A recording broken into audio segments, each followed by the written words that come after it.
Sejumlah anak jalanan yang biasa berkeliaran dan mangkal di seputaran Kota Kayu Agung diamankan oleh petugas Pol PP dan Damkar Kabupaten Ogan Komering Ilir. Kasat Pol PP dan Damkar Kabupaten Oki, Dr. Andes Abdurrahman melalui Kabid Penegakan Perda Mensiasien SIP kepada Sumekdutku Sabtu 16 Juli mengatakan, tadi malam petugas melakukan razia terhadap anjal yang meresahkan masyarakat karena membuat masyarakat merasa terganggu atas keberadaan mereka. Menurut dia, keberadaan sejumlah anjal ini membuat masyarakat terganggu karena atas kegiatan mereka yang sering mangkal dan minta uang dengan cara mengamen. Ditambah lagi penampilan mereka ini kurang baik sehingga membuat masyarakat menjadi takut. Semalam diamankan 12 orang anjal di dekat minimarket Alfamart Jalan Lintas Timur SPBU Celikah Kayu Agung. Dalam pelaksanaan razia anjal ini, personil yang dilibatkan sebanyak 20 orang. Razia anjal ini bertujuan memberikan rasa aman dan nyaman kepada masyarakat yang sering merasa terganggu oleh mereka. Sejumlah anjal yang meresahkan ini berasal dari kabupaten tetangga yakni Ogan Ilir, dan ada juga Palembang dan Kayu Agung sendiri. Untuk saat ini anjal masih berada di kantor dan akan dilakukan pembinaan dan dipulangkan kepada keluarganya agar tidak berkeliaran lagi di Kota Kayu Agung. Niskia, Sumeko TV melaporkan.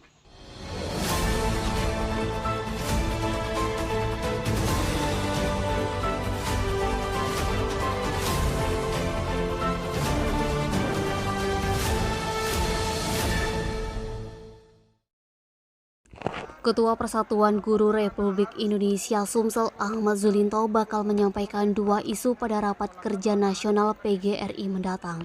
Di antaranya memperjuangkan nasib pengangkatan guru honorer menjadi PPPK.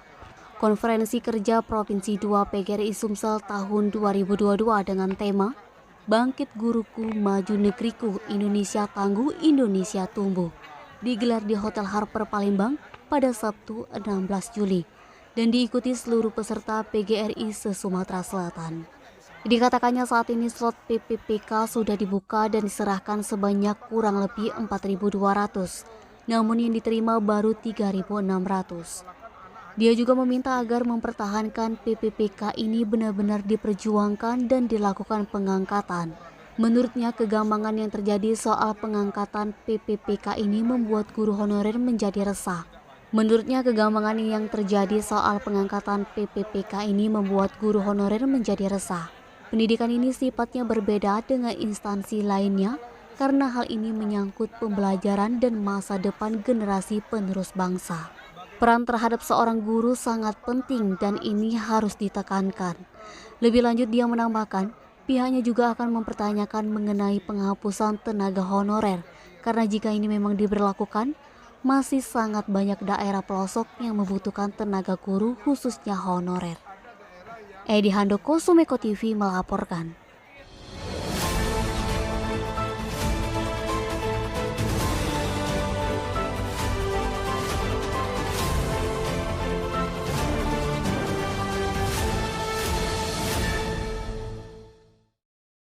Memberiakan rangkaian hari ulang tahun Bayangkara ke-76, Polda Sumsel menggelar lomba kontes mobil yang dilaksanakan selama 2 hari, yakni pada Sabtu 16 Juli hingga Minggu 17 Juli 2022, bertempat di Jalan Pom 9 di halaman parkir DPRD Sumsel.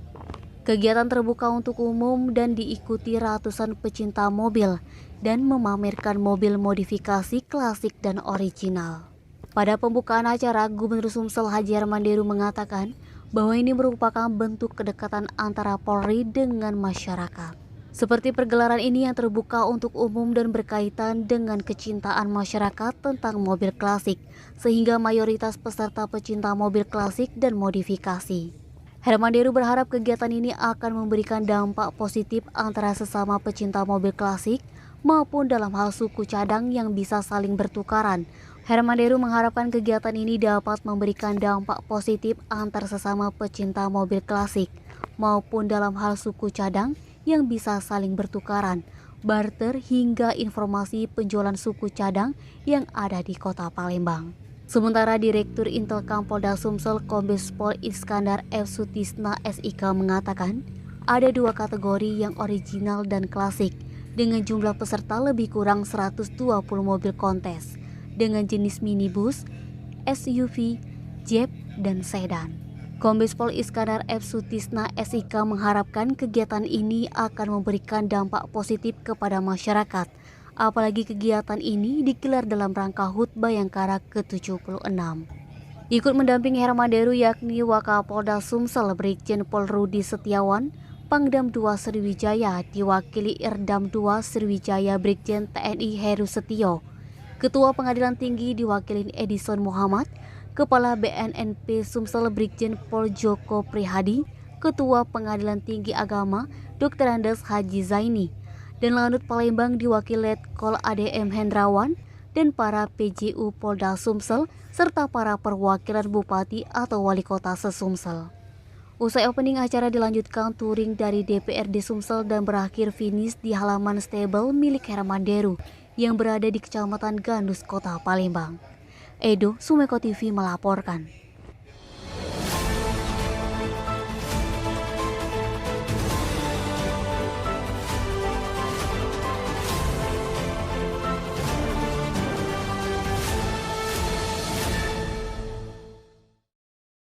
Kepala Perwakilan Bank Indonesia Provinsi Sumatera Selatan Erwin menyampaikan peran ekonomi dan keuangan syariah dalam mendorong perkembangan ekonomi Sumsel menunjukkan perkembangan yang sangat baik. Pada pembukaan Syariah Sriwijaya Festival di Atrium Palembang Square Mall pada Jumat 15 Juli, Erwin mengatakan indikatornya terlihat dari 3 hal, yaitu peran perbankan syariah yang semakin meningkat dalam mengawal stabilitas sistem keuangan di Provinsi Sumatera Selatan. Yang kedua, semakin kuatnya pemberdayaan pesantren oleh berbagai pihak terkait. Dan yang ketiga, semakin banyaknya pelaku usaha syariah yang mampu menangkap peluang dan terus meningkatkan kapasitas melalui program industri kreatif syariah Indonesia serta fasilitas sertifikasi halal UMKM. Pada Mei 2022, dana pihak ketiga Bank Syariah tercatat sebesar 8,81 triliun atau tumbuh sebesar 7,09%. Pembiayaan perbankan syariah di Sumsel Mei 2022 tercatat sebesar 11,7 triliun atau tumbuh sebesar 10,50%. Peningkatan pembiayaan yang lebih tinggi dari DPK menunjukkan geliat ekonomi syariah di Sumsel yang semakin membaik.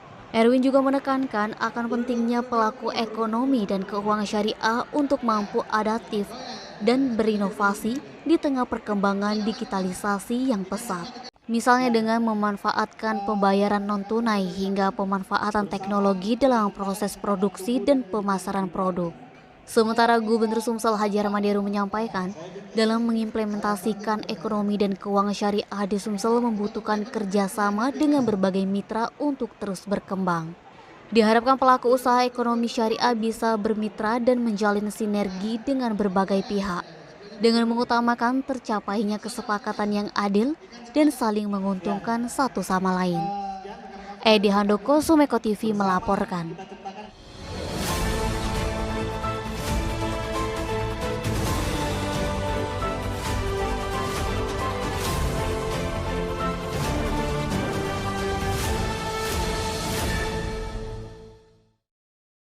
Dinas Kesehatan Palembang merilis pelaksanaan vaksinasi campak rubella untuk anak-anak tingkat SD dan Madrasah Ibtidayah sudah mencapai 2.300. Kepala Dinas Kesehatan Kota Palembang Dr. Fenty Aprina usai mengunjungi pelaksanaan vaksinasi campak rubella di SD Negeri 55. Ia mengatakan, sejak diberlakukan pada awal bulan Mei kemarin, sudah mencapai 2.300 anak-anak tingkat SD dan MI yang melakukan vaksinasi campak rubella.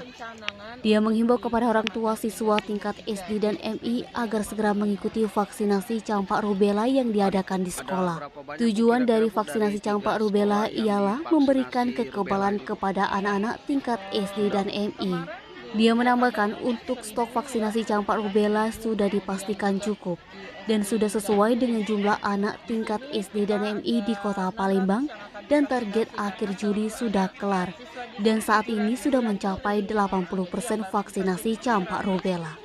Denny, Sumeko TV melaporkan.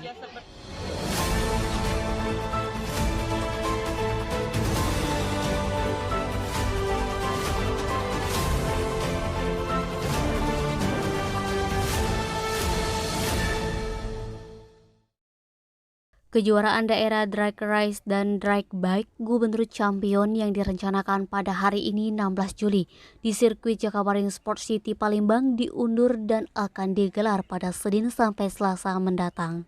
Hal itu diungkapkan pimpinan perlombaan drag bike Babe Cecep SP ketika diwawancarai oleh Sumit.ku di sirkuit Jakabaring Sport City Palembang pada Sabtu 16 Juli pagi. Babe Cecep mengatakan kejurda drag race dan drag bike Gubernur Championship diundur pada hari Senin untuk drag race mobil dan Selasa untuk drag bike motor, dimulai pukul 9.00 waktu Indonesia Barat hingga selesai. Dijelaskannya alasan diundurnya kejurda tersebut karena bersamaan dengan Kongres 16 Fatayat Nadlatul Ulama yang juga diselenggarakan di Jakabaring Sport City juga berdekatan dengan sirkuit JSC. Karena jadwalnya tabrakan agar tidak mengganggu keberlangsungan dan kenyamanan acara Kongres 16 Fatayat Nadlatul Ulama, maka diundurlah pada hari Senin dan Selasa mendatang. Lanjut dijelaskan Babe, jumlah peserta drag race yang saat ini mendaftar sekitar 180 peserta, sedangkan drag bike yang mendaftar sekitar 300 lebih. Secara keseluruhan, kedua kategori tersebut diikuti 500 lebih peserta. Kejurda ini diikuti kabupaten kota di Provinsi Sumsel, namun ada juga yang dari luar Sumsel seperti Jambi dan Lampung diperbolehkan ikut. Tidak menutup kemungkinan jika ingin berkompetisi di sini. Babe menyebutkan drag race dan drag bike dilangsungkan balapan dengan sistem adu kecepatan jarak tempuh pada 201 meter. Untuk hadiahnya berupa sertifikat, trofi, dan uang pembinaan jutaan rupiah, dan total hadiah bahkan ratusan juta. Nabah, Sumeko TV melaporkan.